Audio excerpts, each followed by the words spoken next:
What's happening? No. No, no, no, no, no, no, no. Kan ich vorbei machen? No.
Starting today, anyone can monetize with ads. As part of the all-new Beehive ad network, thousands of newsletters have already monetized, and it's about to get even better. More ad opportunities, better brands, automated pay. Hey guys, in today's video I'm going to show you how you can set your webcam camera or your external camera. The inbuilt camera that is in it is the one that is the default one, but maybe that camera might become faulty, as for the case of my laptop here. The camera which I have here is no longer working properly, so I need an external web camera. But as for now, if I try to record a video, or I'm going to get a picture of from my computer, let me just try to launch the software here, where here the camera, which is the software inbuilt in my computer, is going to pick up the inbuilt camera, which is the default one. But as you can see, this camera here is no longer working, so I can't get this kind of picture from this camera. So I'd like to switch to the external camera.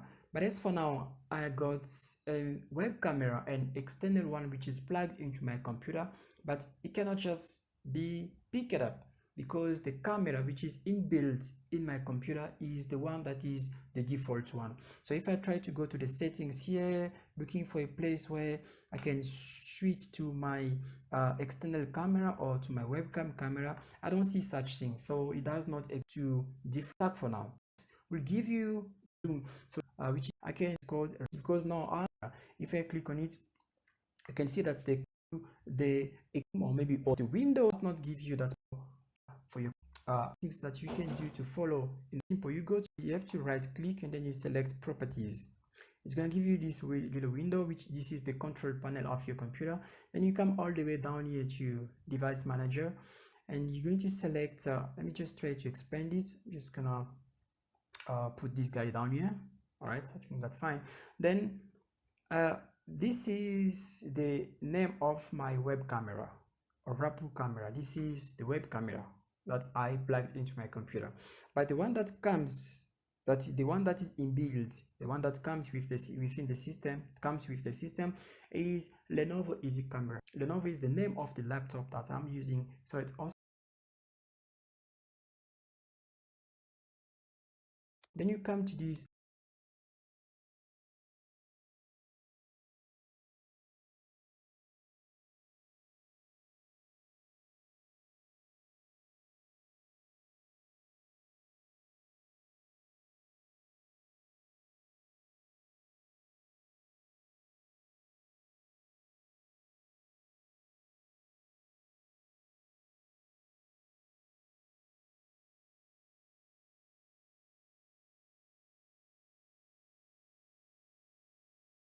empty space here, you have to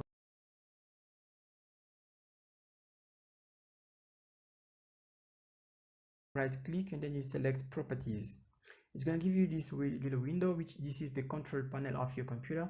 Then you come all the way down here to device manager and you're going to select let me just try to expand it. I'm just gonna this space here, you have to right click and then you select properties.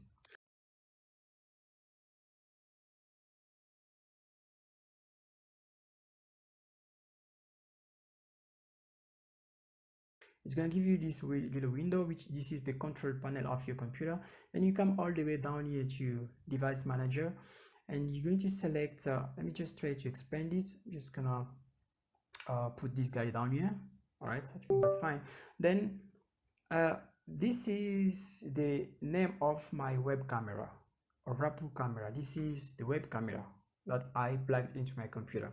But the one that comes, the one that is inbuilt, the one that comes with within the system, it comes with the system, is Lenovo Easy Camera. Lenovo is the name of the laptop that I'm using, so it's also going to give that brand to the camera. So by default, my camera is called Lenovo Easy Camera. So this is the one that is default, but I want to disable it so I can enable my web camera in order for my web camera to become the default camera. So let's go for it. I'm gonna come to the Lenovo Easy Camera, which is the default one, which is the inbuilt one. I have to disable it. So we have to select it first. You can see it's selected. Then I right click on it. I come to disable device. It's going to ask a question. Just say yes. Okay. All right, so it has been refreshed. You can see it's got a little arrow here, shows that this one has been disabled. So don't worry, after you have disabled it, you can also enable it if you want, but for now I want it to be disabled. So once this inbuilt camera is disabled, automatically the webcam camera, the one that you plugged, will become the default one of your computer. Is it possible? Yes, this is what we have done. So let me just close this control panel here. I'm just gonna close also this guy here. I don't want it. Now I'm going to launch my camera. You see, the webcam is going to become my default camera. Can you see, guys? Now I just managed to change to get my webcam camera to become the default camera because the one that was inbuilt into my computer was faulty. It might not be faulty, maybe the quality, as we know that the quality of the camera that it comes with your camera in your laptop is not as good as it should be. But if you can now look at the quality of my web camera, it's pretty good. You know, I can deal with it. That's fine. So guys, this is how you go for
There has been a break-in.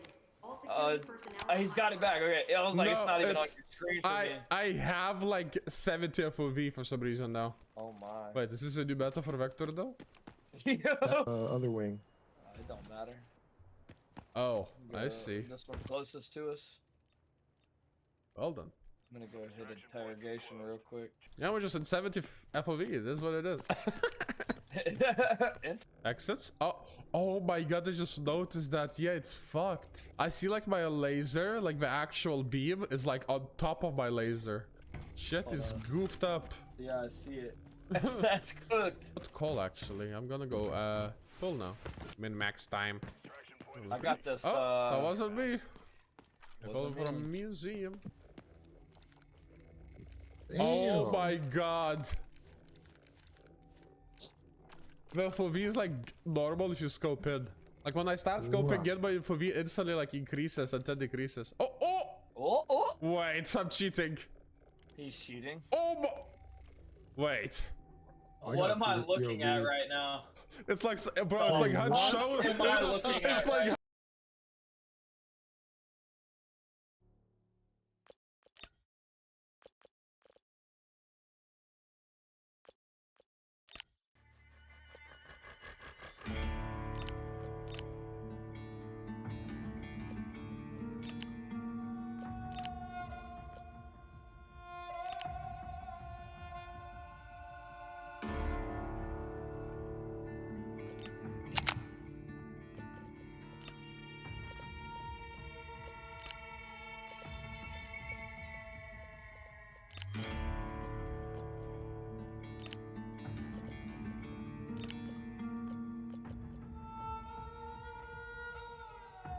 HUD showdown.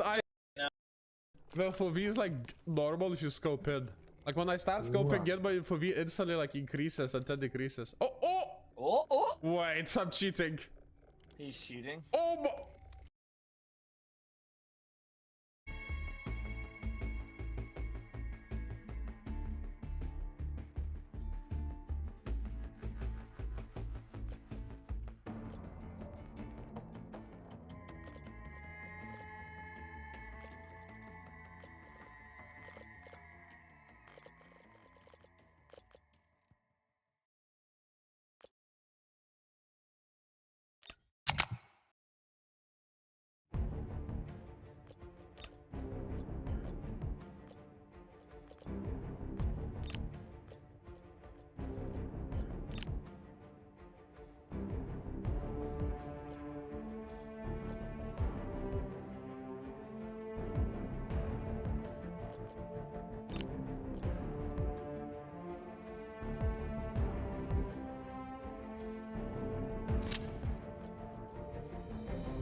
You're very organized.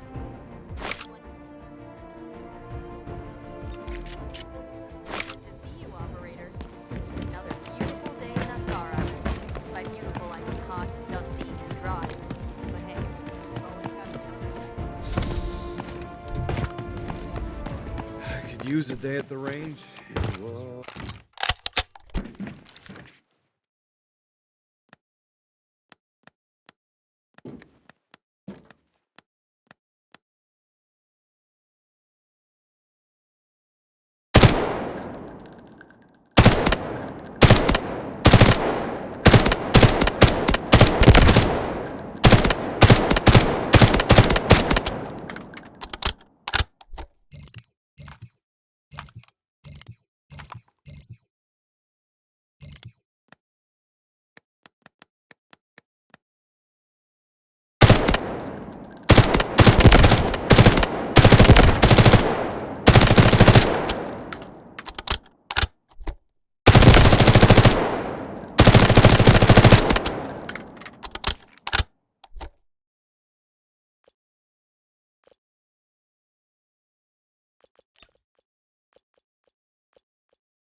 Wait.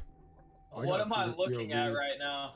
It's like, bro, it's like HUD show. It's like HUD showdown. I have no iron.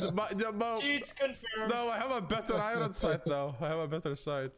GG.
Sight.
GG. Oh, Marcus helmet. MT52. That hurt, dude. That hurt a lot. It hurt a MT50. lot. MT50. And I'm one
is a battlefield that allows you to showcase your strengths.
Check the difficulty level of each map, and pick one you're comfortable with.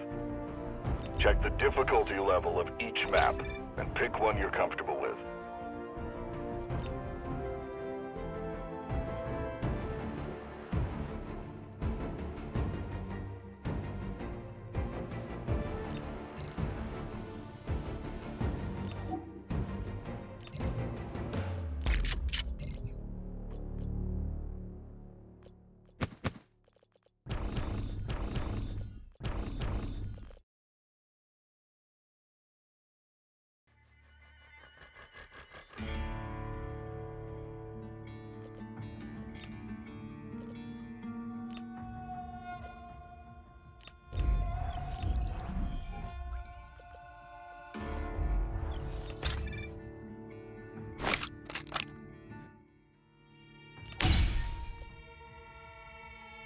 Still need to find a good carburetor.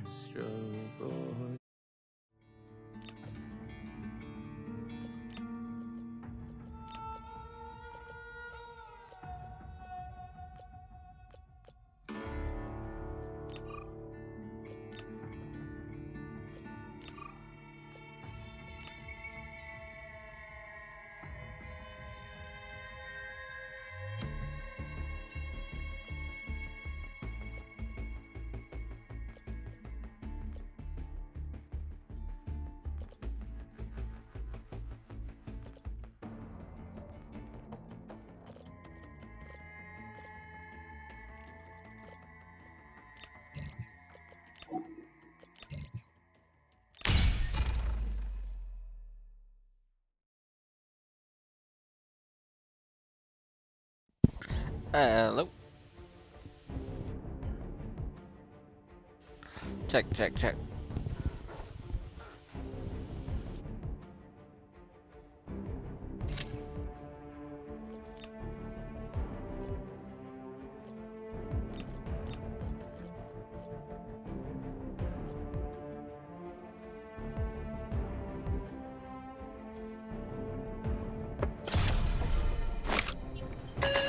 Good health to you, bruv.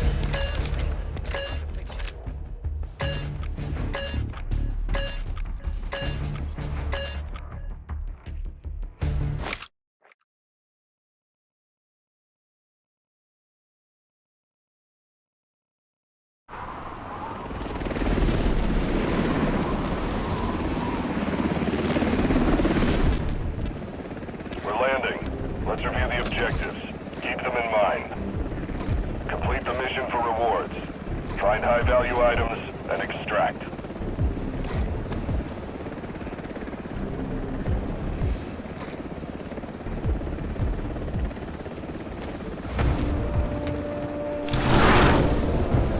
Keep the following in mind. Shoot, loot, fantastic. Guys, I'm working on a mission. I gotta kill some bots with a vector at a lab, so that's where I'm gonna be running to. Okay. Don't stray too Can far you from hear the me dock. alright? Can you hear me I'm alright? on our way. Okay, Yo, buddy, can you hear me? let's go.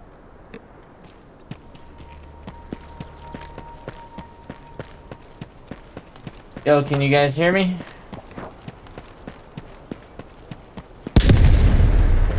Hello, hello, hello.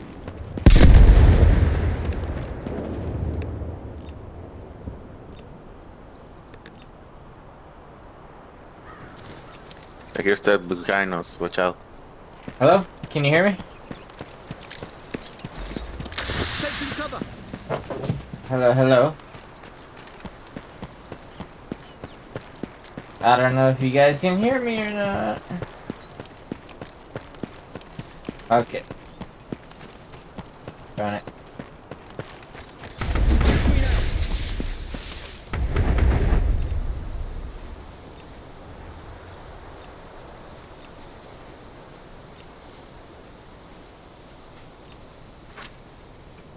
Hello?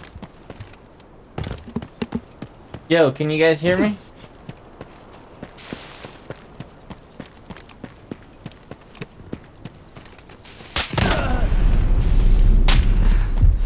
You got shot? Yep, I'm shot. sure there are shots up at the lab. Always something. I'm just trying to get in here and kill 5 bots. Wanna roll over me?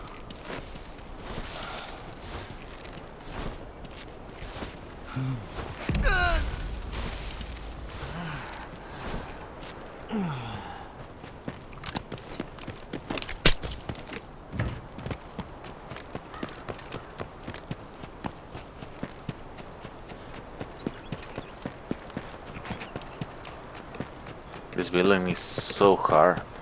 Definitely a team here. Yeah, there's a team behind us coming in too.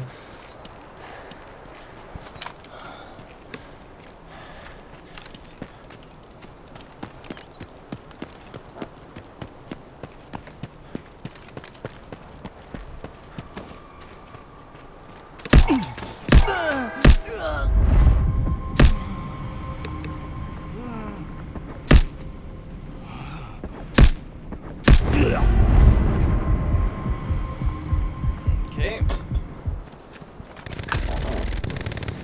Shit. What? People there? Bots. Oh, okay, okay.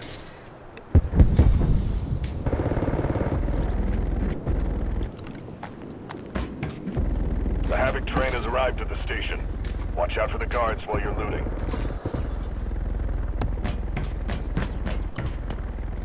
This guy got fucking killed. This bots is fucking me up.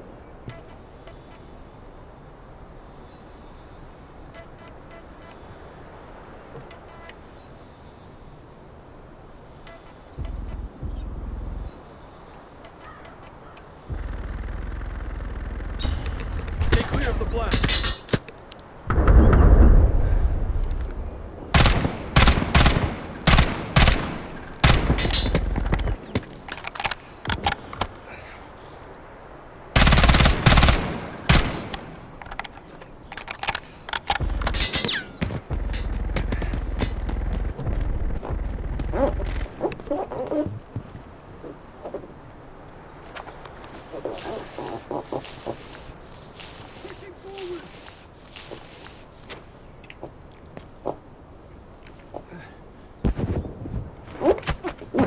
Launch a grenade.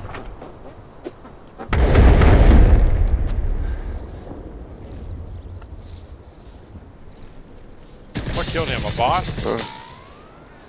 I have people with the guy. Can you hear me? Hello, hello, hello. Try me.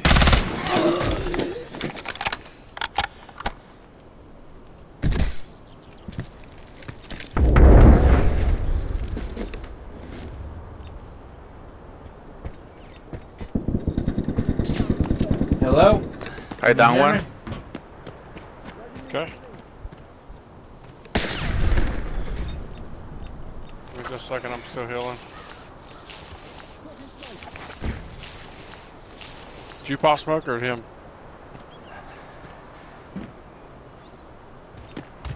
There's another team at here. Hello? Watch out. Can you hear me? I think. Did they get his buddy up? Did they get their buddy up?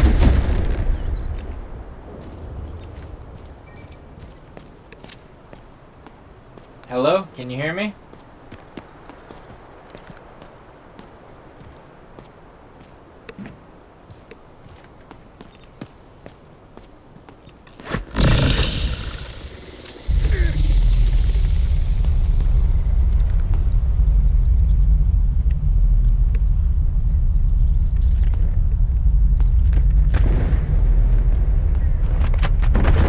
Triple blaster charges up.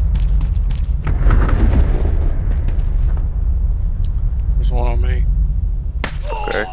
Oh, what the fuck? Another team got me. Oh yeah. Got a war player. He's back to your right. Like Okay. he's way off. He could probably shoot you through that window.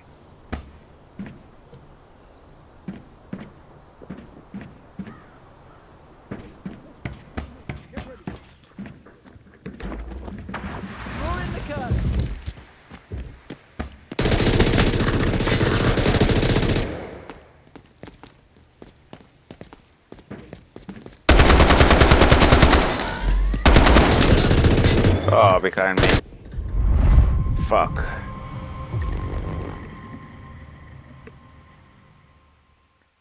Ay, no. ¿Por qué se van ahí, güey, a pelear, chingado?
You broke, mate.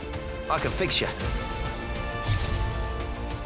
Check the difficulty level of each map and pick one you're comfortable with.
Back on your feet, mate.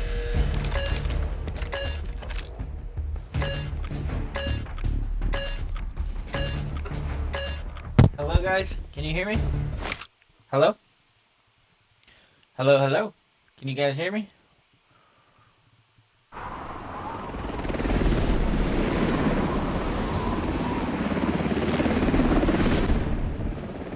We're landing. Let's review the objectives. Keep them in mind. Complete the mission for rewards. Find high-value items and extract.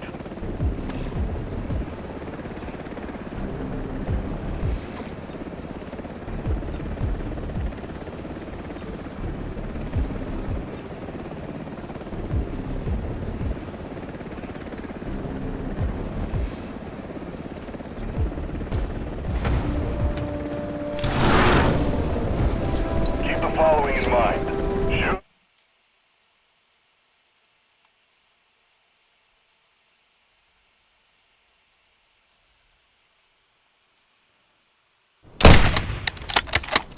Chop, chop. No time to waste. Can you hear me?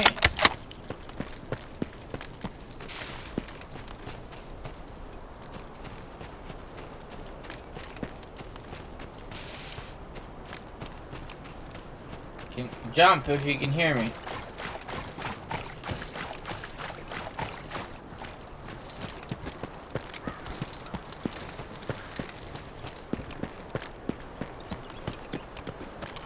Careful, there's a spawn right up here.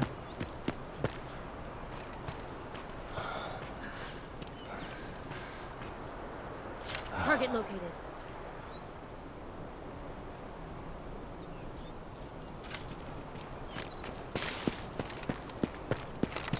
Let's go there.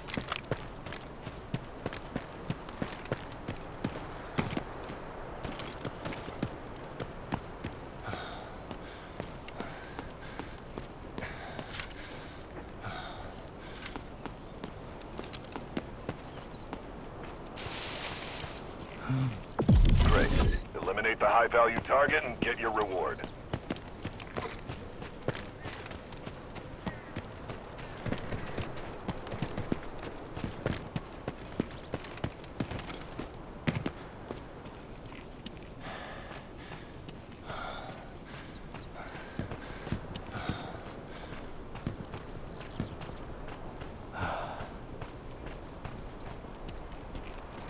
Excellent, operator. You completed the mission.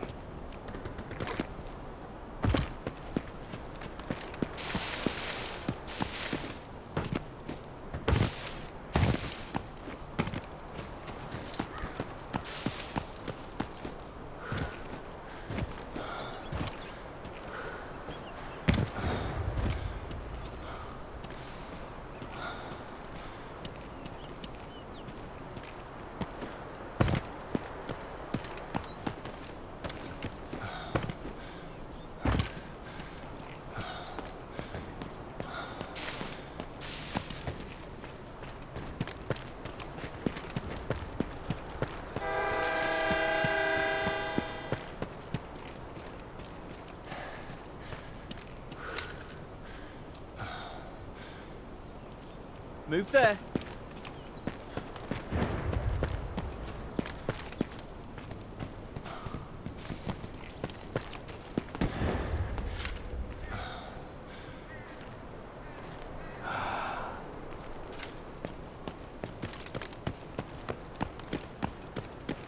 The Havoc train has arrived at the station.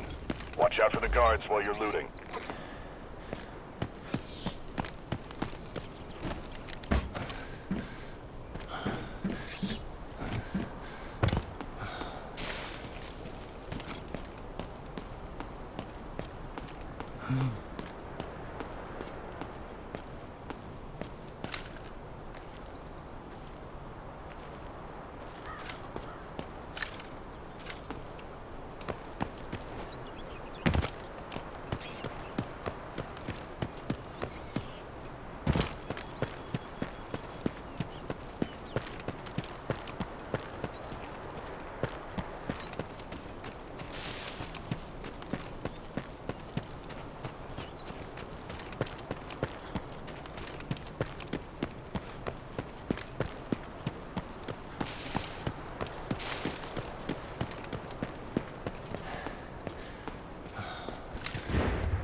This way.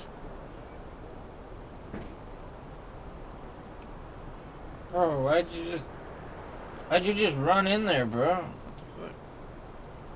Oh, Mystic, never mind. Just don't try to res me. Can you hear me by chance?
train has left. You missed a free ride.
Time to go. This way.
Draw in the curtains.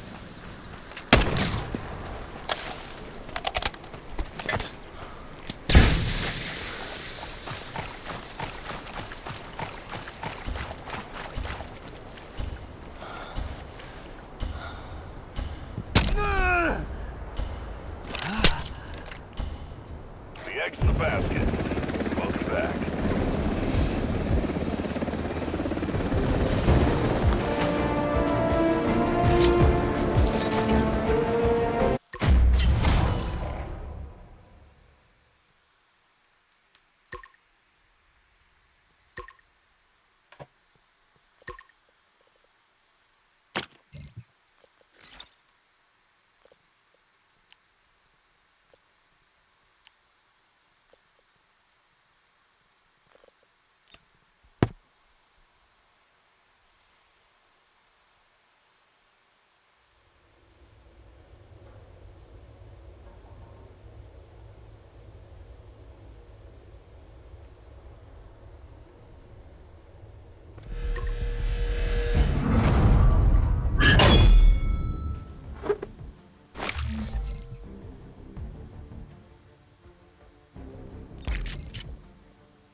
Why is everyone spiraling over YouTube banning ad blockers? Like, chill guys, just use Pi. It's a free Chrome extension, and it basically blocks ads for you. And it actually gets cooler because if you do end up seeing ads, Pi legit pays you to see it.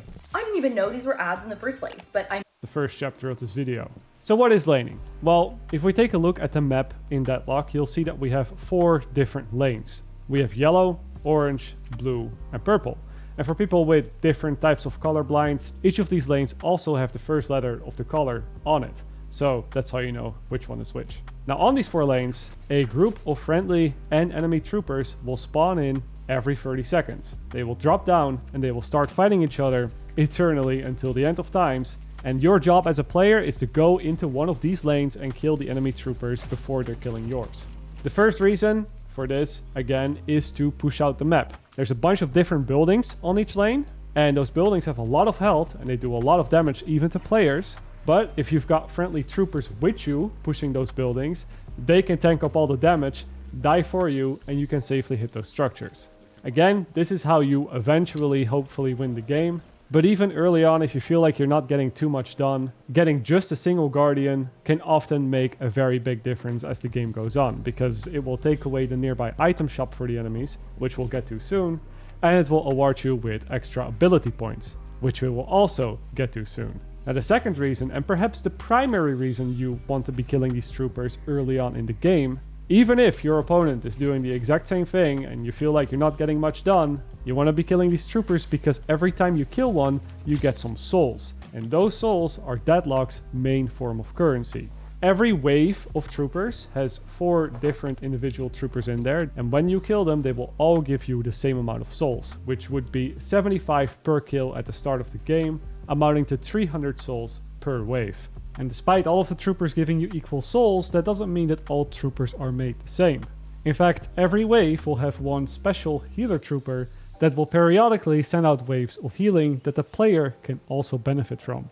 This will often be the only source of sustain for many characters early on in the game, and so you definitely want to make sure you catch these heals whenever you can. Now I mentioned that killing an enemy trooper gives you 75 souls, and that is true, but there's a little more nuance to it. For one, you would actually need to last hit a trooper to get any souls at all. If a trooper in your lane dies and you or a teammate didn't last hit it, you will get no souls at all. Second up, if you last hit a trooper, you will only get half of the points. When a trooper dies, it will spawn in an orb just above it. This is what we refer to as a soul orb. And after 3 seconds, when that soul orb disappears, or if you decide to shoot it early, that is when you'll get the other half. The thing to note with that soul orb though is that the enemy players can see and shoot this as well. And if they manage to do so before you, they will steal the orb and all the souls it has. This is usually referred to as denying, and it's also a big part of the laning phase. If you manage to deny all of the orbs that your opponents should have had,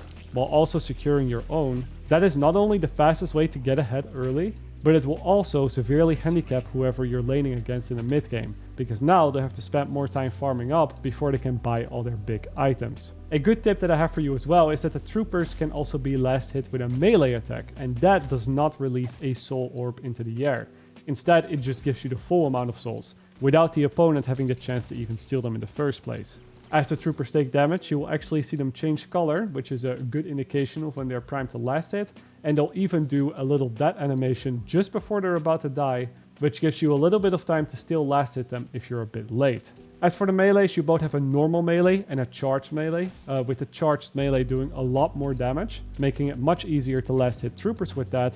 But be mindful that this does lock you into a small animation, which can be punished by the opposing players. If they catch you in it, either with a well-timed parry to protect the trooper, you can get stunned off of it, or they can just shoot at you while you're stuck in the melee animation. The troopers and how much souls they give, that does scale up a little bit over time as well. If you pay close attention during the laning phase, you'll slowly see that both the troopers and the orbs that you kill in the lane start to give you ever slightly more souls. For the most part, I'd say this is not all too relevant, but there is one large change that happens at the 10-minute mark that changes how you should be playing the game quite drastically. The big change really is that the troopers after the 10-minute mark no longer give souls upon a kill. And the orb that spawns in after you kill a trooper now holds 100% of the souls. And that means that securing souls and stealing them from opponents, that becomes a lot stronger and a lot more important to do. The other change that happens also at the 10-minute mark is that the souls that the orbs provide will now be split with all of your nearby teammates. This differs from the early game because early on, if a trooper dies because of you or because of a teammate, all the nearby players will get the full amount. So if you're just standing in a lane before the 10-minute mark and your teammate gets all the troopers, then you will still get 100% of the souls there. But again, after the 10-minute mark, this changes, and this is not the case. If you have 2 players in the lane, they will both share the souls from every orb, and thus they will only receive half as much. What this means for gameplay is that ideally, past the 10-minute mark, you never want to have 2 players just sit in the same lane just to soak up all the souls, because they'll both be getting only half of it.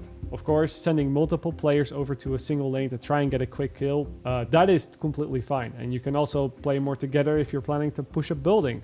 But as the game goes on, there are other things that become much more beneficial if your goal is to just get more souls and become stronger. Now what those things are, we'll look at in a bit. But before we end the laning part of the video, there is one other thing I want to show you, which is the transit lines that hover over each lane, because they are a big part of laning too. These things might be pretty self-explanatory at first. I mean, you jump on them from the base, it takes you to the lane that it's assigned to, and there you are. But understanding how to get the most use out of these and also when not to use them, it can be a big difference maker when it comes down to early game laning.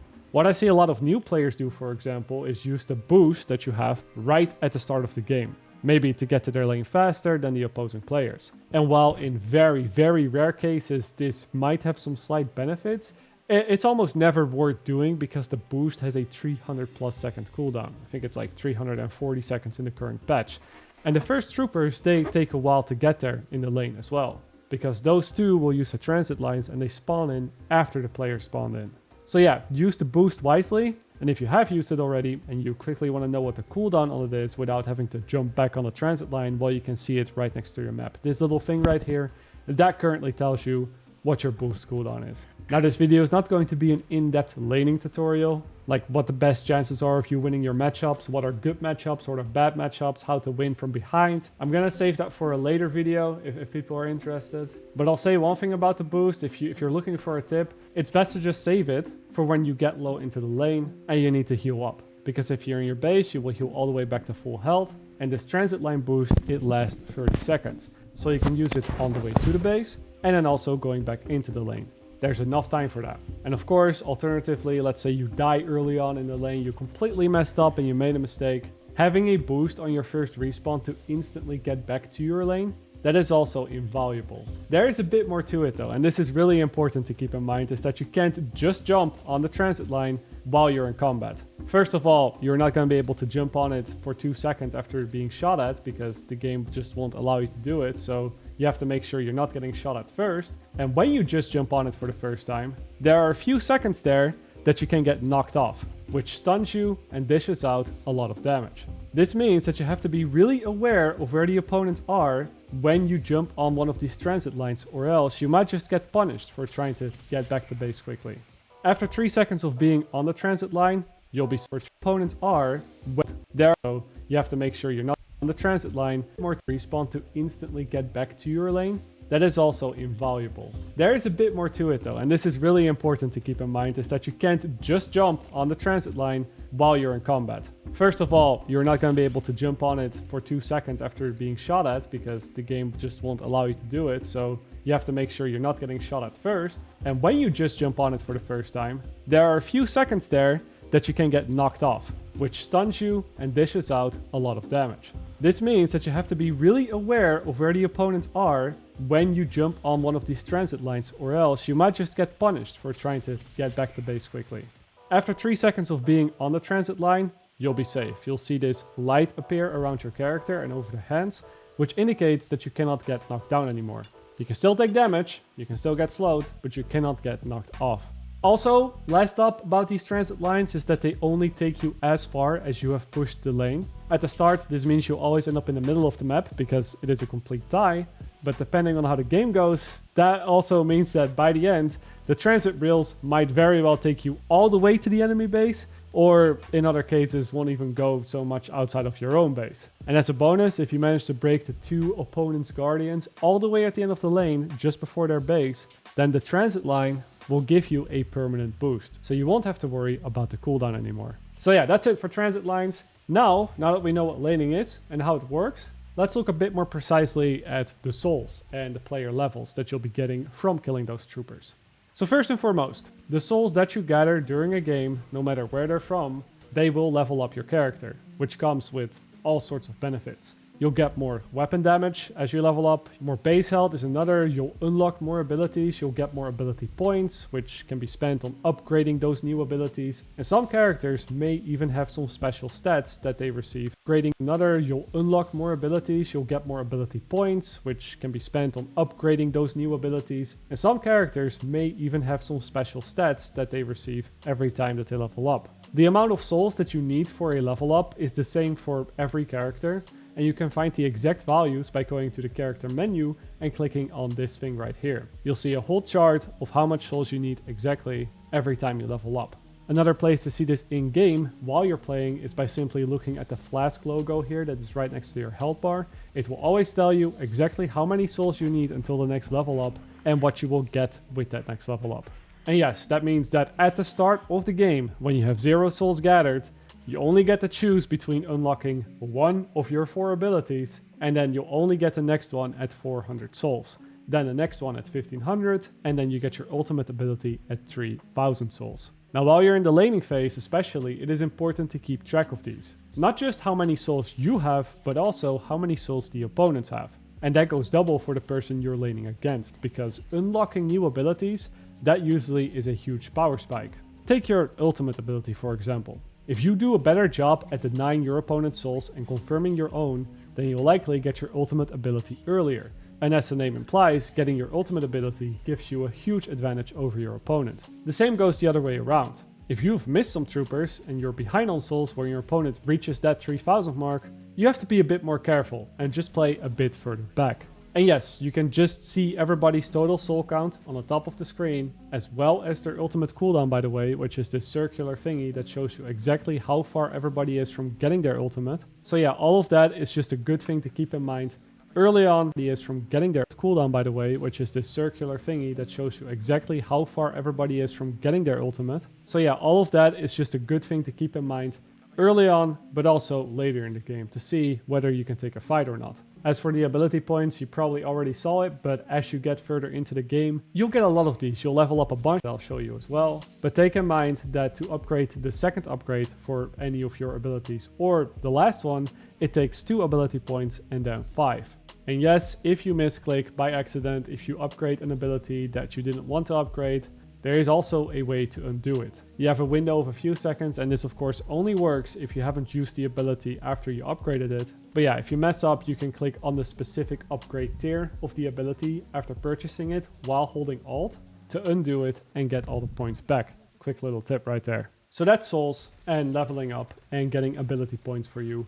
But the souls you collect, they also go into your bank. And that is what we're going to look at next.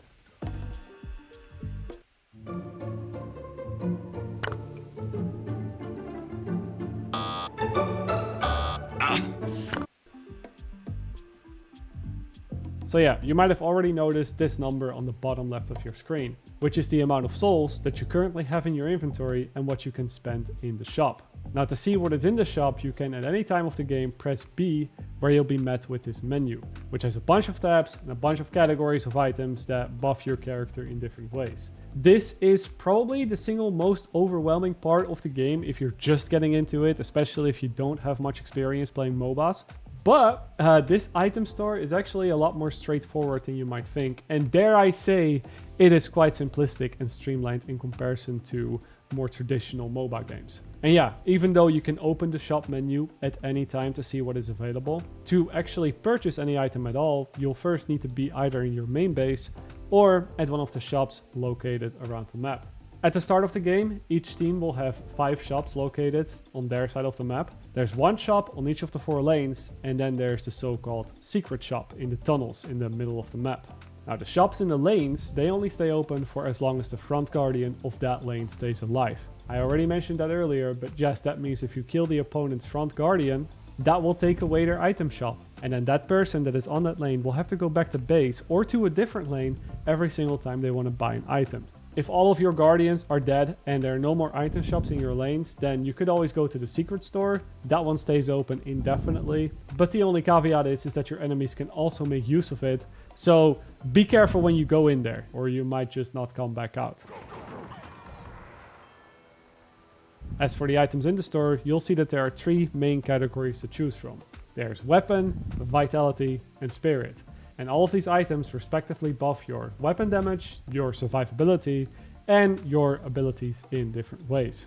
On the weapons page, you might find an item that's called Close Quarters, which gives you 25% more damage if you're closer than 15 meters to a target. Or Hollow Point Ward, which gives you 20% more damage so long as you are above 60% health. On the Vitality page, you might find items like extra health regeneration, extra move speed. And then on the Spirit page, you'll find more range, damage, or even additional charges for any of your abilities. Now this video, again, is not going to be a specific guide on what to buy for each character and what items are good when paired together. I'll have more character-specific guides coming soon, if anybody wants to see those at least. Obviously, if you're playing a character that has a shotgun, then getting something that gives you more close range damage is better than getting something that gives you long range damage. Because yeah, you're not going to be hitting people with a shotgun at long range. But yeah, no, as of this video, I just want to focus on the shop as a whole. So besides these 3 categories, you'll also find that all of these items are being divided in subcategories. And these subcategories simply exist to let you know the differences in price. On the top, you've got your cheap items for 500. Then we have the tier 2 items, which are a bit more expensive for 1250. Then there are some more expensive items that you usually only buy at the start of the mid game, and these cost 3000 and up. And then all the late game items, they're on the bottom, the tier 4 items, they are 6300 plus. Now these price ranges, they are nice and all. It helps give you an overview of the shop and the relative strength of each item, and it makes it nice and tidy. But there is also an even more important purpose to these, because no matter what item you buy, it will always come with some additional bonuses too. Either more weapon damage, health, or spirit, regardless of what the item description is. You can see those values here in the shop as well. The weapon items, they come with 6, 10, 14 and 18% extra weapon damage. That is as a baseline, which means that Jess, if you decide to get that close quarters perk for 500, that now gives you a flat 6% damage. That is just always there, and then the additional 25% when the player shoots something in close range. For the vitality items, that would be 11, 14, 17 and 20% base health that you just get on top of what that item already does. And then on the spirit tab, it would be 4, 8, 12 and 16 extra spirit power, again depending on how expensive the item was. Taking this in mind, you can clearly see how stacking just a few of these items can lead to some pretty dramatic results. But before you want to go all crazy with it, there are some limitations to just how much you can stack too. You see, after you buy an item, you will see it appear here, also on the bottom left of the screen. And this is your inventory. And at the start of the game, you'll notice that there are only 12 available slots. And yeah, you guessed it, that is also the maximum number of items that you can have. On top of that, you're also only limited to 4 items per category. So you can only have 4 weapon items, 4 vitality items, and 4 spirit items at an absolute maximum. This is of course so that the player power scaling doesn't go way out of hand in the early to the mid game. But there is also a way to get more than 4 slots. You can get up to a total of 16. And these last 4 slots is usually what the game refers to as flex slots, which, as their name indicates, they do allow you to put any item in there. Meaning that if you wanted to really excel at doing damage and nothing else, yes, you could technically stack up to 8 different items from the weapon category on top of each other. Now to unlock these flex slots, you'll have to be doing different objectives throughout the game. You have to reach different milestones. The first one would be to destroy an enemy walker, which is this giant 4-legged robot placed a bit deeper into the enemy lanes. You can see them on the map here. The second objective would be to destroy all 4 enemy walkers. The third objective would be to destroy the base guardians of any given lane, which are placed all the way back here. And the fourth objective would be to destroy one of the 2 shrines, which is yet another building, this time placed inside the enemy base. Of course, if you really need an item and can't afford to wait for another flex slot, you always have the option to sell the items you've already purchased, but you will only get half the money back. This isn't really a big deal for the cheaper items, as you only lose out on 250 souls, which is nothing at the later stages of the game. But you definitely do not want to be doing this for any of the more expensive stuff. And that's what the souls are for. Leveling up your character, unlocking abilities, and buying items at the store. So now that we know that, how about we look into some other ways of getting souls than just killing waves of troopers on repeat? Because there's a lot of other ways. And knowing the ins and outs of getting more souls, that can outright just win you games alone in that lock. So yeah, let's have a look.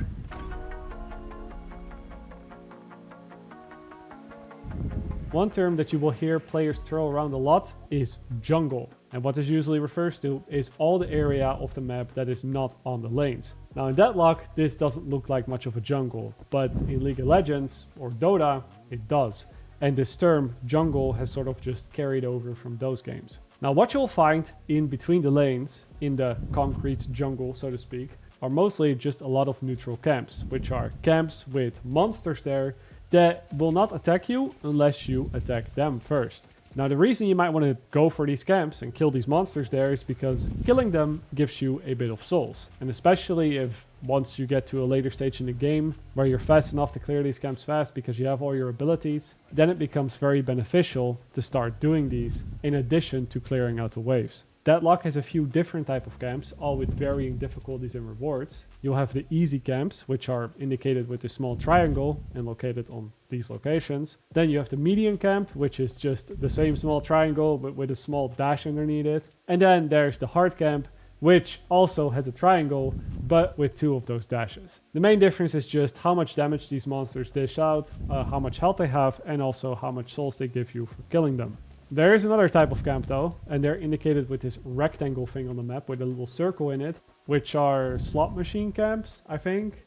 These are different because in addition to 1 or 2 monsters, they also have this slot machine type of thing that if you melee it, it will grant you souls, and you can melee it over and over again until it is empty. 2 things to note about the slot machines is that, well, every time you melee it, you do take some damage, so you don't want to die to that. That would be very embarrassing. And then 2, you should always use your heavy melee because when you use your heavy melee, more souls come out, which means you have to hit it less and thus you'll be taking less damage in the process. Here are all the initial spawn times for the camps because they do not spawn in at the start of the game, and also how long it takes for each camp to respawn after you clear it. Keep in mind that a camp needs to be cleared completely for the respawn timer to start. If you leave 1 monster at a camp alive, that monster will just be there indefinitely and no new ones will spawn at that camp, meaning that you can't farm it for extra money. So yeah, this is something that you want to avoid doing, but it can be used as a strategy as well. What if you were to secretly invade the enemy's jungle and kill every single monster in their camps except 1, so that when the enemies go there, they'll just find that 1 monster that won't give them too many souls, and they'll still have to wait for the full respawn timer after they kill it. Something to also watch out for while doing these camps is that your opponents can hear you clear them if they're the right distance away, or if they're paying attention and looking at these logos on the minimap. Once you kill a camp, those logos disappear for a bit. So if somebody is paying attention, they will be able to see what camps are currently being taken right now. Which might also be another reason why keeping just 1 monster alive if you're doing enemy camps might be a safer way to do it. The souls that you get from these neutral camps, they will also at first be unsecured, which simply means that if you were to die, you will lose all of those, and they will drop as a big pile on your dead location for either your teammates or the enemies to pick up. Those unsecured souls, they will become secured over time. You'll see the amount always changing with every second. But if you have a lot of them and you want to just secure them all at once, the best way to do that is to buy an item. You can use unsecured souls to buy an item as well, which will turn all of the souls that you use to buy that item into secured souls right away. Then there's also the mid-boss, which is located, surprise surprise, in the middle of the map. That one spawns in at 10 minutes. But to take this, it usually requires at least a good chunk of your team, and I strongly recommend against even trying to do this unless a good amount of players on the opposing team are dead. He does quite a bit of damage and always attacks the person that is closest to him. So unless you are super beefy or have like a lot of bullet lifesteal or something, you'll need a lot of other people to take this boss with you. The other thing with this boss is that he doesn't just have a lot of health, he also has a shield that recharges all the time, and it recharges very rapidly. This shield essentially serves as a damage check that you'll constantly have to meet in order to wear down the health bar of the boss. So even if you have all the sustain in the world, you still cannot kill this boss by yourself if you also don't have the damage. The last thing as to why you don't just want to be doing the boss randomly is that once the boss is to half health, a sound cue will play for everybody in the game to hear. And that includes your opponents. And then the same goes for when you kill the boss. First, you will hear this roar when somebody is doing the boss and got them to half HP. And then you'll hear the announcer say that the Rejuvenator is spawning in. The Rejuvenator is the last part of this boss, because after the boss dies, you don't just instantly get the souls as that you would with normal camps.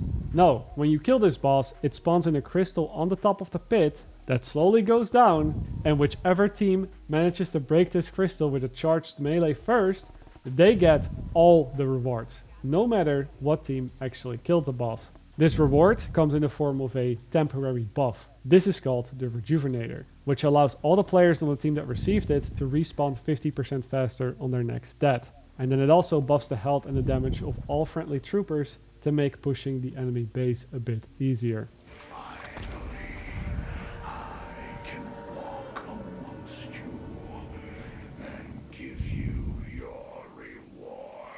So that was the boss, but that is not the last objective on the map, because there is one more thing that gives you a lot of souls. I mentioned it earlier, but it is the soul urn, that just like the boss also respawns in at 10 minutes.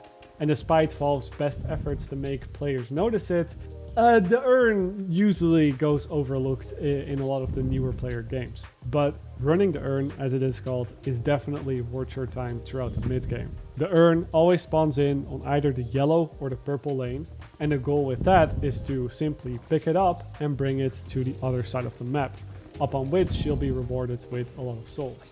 The location that you have to bring it to is always the same. If the urn spawns in on the yellow lane, you'll have to bring it to purple, and if it spawns in on purple, you have to bring it to yellow. You'll see a large indicator on the map for both the urn and the drop-off location that shows you exactly where to put it, but the enemies see it as well. And if you're running the urn, the opponents will see the delivery spot highlighted in red. So be careful when you actually drop it off. Now all the souls that are in the urn, they will be split amongst the team fairly, equally through 6 players. Except for the person that delivered it, they get a 25% soul bonus. They usually get the chance to melee all the souls coming out of the urn, which is all extra souls as well. And they get an extra ability point. So yeah, definitely worth doing if you can deliver it. Now that covers it for a lot of the most important stuff on the map, but there's some other things here as well that definitely shouldn't be ignored. And if you have some spare time over between doing all the other stuff I just mentioned, then this would be the next thing on your list. So all around the map you'll have these boxes and golden vases that, once you break them, have a chance to give you something. The boxes, they speak for themselves. They have like a small chance to give you free souls, which is just an extra trooper kill pretty much. And the golden vases, they have a chance to give you a random but permanent stat boost to your character that you will keep until the game is finished. There's different type of stat bonuses that can be in these golden vases. You'll have extra weapon damage, ammo, rate of fire, spirit power, cooldown reduction. You've got maximum health, all that sort of stuff. And how much you'll actually get, that depends on how late it is in the game. The buffs that come from these golden vases early on are not as high as the ones you'll get during the mid game. The one other type of buff that you'll also find on the map are the temporary ones, which can be found on these 2 bridges in between the 2 side lanes. And yeah, if you pick these up, you'll feel the difference. It's more health regeneration, more ammo, that type of stuff. But the difference is a lot bigger at the cost of those buffs only lasting 2 minutes. And now you know most of the things that you need to get started with Deadlock. We've looked at most of the important stuff on the map, but to round up this video, I'll show you some more smaller gimmicks that you can try to make use of during your games that didn't really fit in any of the previously mentioned categories, but I think they're still important to just keep in mind. And the thing we'll start off with are the cosmic veils. That's what they're called in game, and you might have seen these already all around the map. They are essentially one-way vision blockers. This means you can shoot through these things, you can walk through them, you can do anything that you would usually be able to do. They just prevent you from seeing any opposing players through them, if you stand on the wrong side of it, because they only block vision in one direction. Functionally, I think they're very similar to the bushes or smoke vents in other MOBA games. Something that you can hide behind or inside of to possibly get the jump on your opponents when they try to make a quick rotation. And you'll notice that these veils are placed in, around, and between every lane and most points of interest.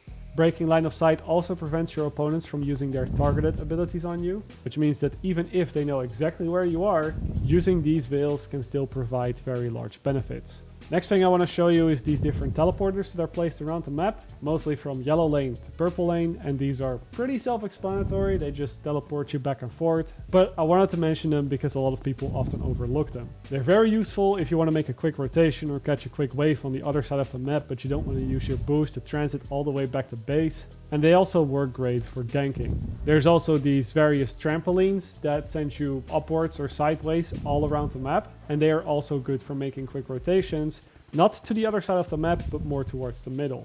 There's also some rooftops that you can climb on top of and that you can use to fight players that are below. That usually gives you a pretty good advantage and a good oversight of the fight. But do note that most of the taller buildings do have these antennas that periodically damage players with electricity if they stay up there for too long. So yes, you can use the building rooftops to make some crazy rotations, maybe take a good fight for a bit, but you're not really going to be able to camp up there.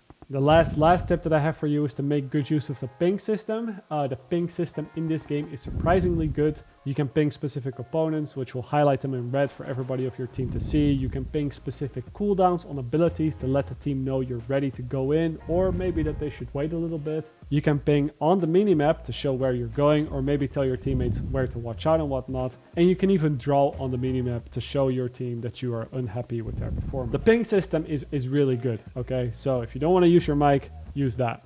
Hey, it's me. Your dry skin. Hey, it's me. Craving the ceramides and CeraVe. Hey, it's me. To restore the ones we've lost so I can lock in moisture. Hey, it's me. Now Taxes is getting the TurboTax app. And filing your taxes yourself, 100% free if you didn't file with us last year. Now this is Taxes. File free in the app by 2/28. When you switch to TurboTax, do it yourself. There's of course a lot more that I want to cover because as the title of the video suggests, this is just a beginner's guide, something to get you started right away without being completely lost. But that also means that some of the more advanced stuff has been left out, like movement. I mentioned at the start that unlike with regular MOBAs, your aim and especially your movement in this game are very, very important. It is quite literally what separates this game from all the other MOBAs out there. And I mentioned that there's dashes and slides and all sorts of moves, but I haven't really shown you any of the advanced movement tech. And that is what we are doing tomorrow or the day after. I've got an advanced movement guide coming up soon. So if anybody wants to see that, stay tuned for that. I want to end this video with just a final message for maybe the long-term subscribers that are watching this video or thinking like, what the hell is this? What kind of direction is this going into? Because I thought this was a retrospectives channel and now we're doing deadlock guides. Like, what is this? Like, why make this switch all of a sudden? And while the truth is, guys, I'm simply done making retrospectives for a bit. I've made them for like a couple years now, and with the higher quality on them that I pursue, it just takes me way too long. I'm spending like 3 months on a single video. And honestly, I started this channel because I like video games and I want to go back to playing just a bit more games. Now, for a long time, I was searching for a new main game to grind and I couldn't really find it. And then suddenly I got access to the Deadlock Closed Alpha and I instantly fell in love. It's like a perfect combination of Heroes of the Storm and The Division just mashed in one game. So yeah, I'm just going to shoot my shot with this. It's a game that I really, really enjoy and I really believe in. And if I were to just be able to make this channel work with Deadlock, I'd just be very happy with that. I don't need this to become big. I don't need to become rich. I just hope that this can become sustainable is the word. Which working 4 months on the Starfield video to only get like $500 from it from AdSense, that is just, I wouldn't call that, sustainable. Let's just put it like that. So sorry to my existing audience for swapping channel directions once again for the 5th time now in my career. But hey, if I don't end up making content that I enjoy, then what is the point of all of this to begin with, right? So we're going to start from zero again with this video. Let's see how it goes. And that also means that if you're new here and you're interested in Deadlock, I'm going to just have to ask you to subscribe, maybe leave a like on this video to help it boost up to a wider audience. We're going to need it. Don't worry, I'm not going to start asking for this every single time. Just this once to hopefully get this whole thing started. So yeah, thank you so much for watching. I hope it was helpful and I'll see you tomorrow or the day after with another video. Bye guys.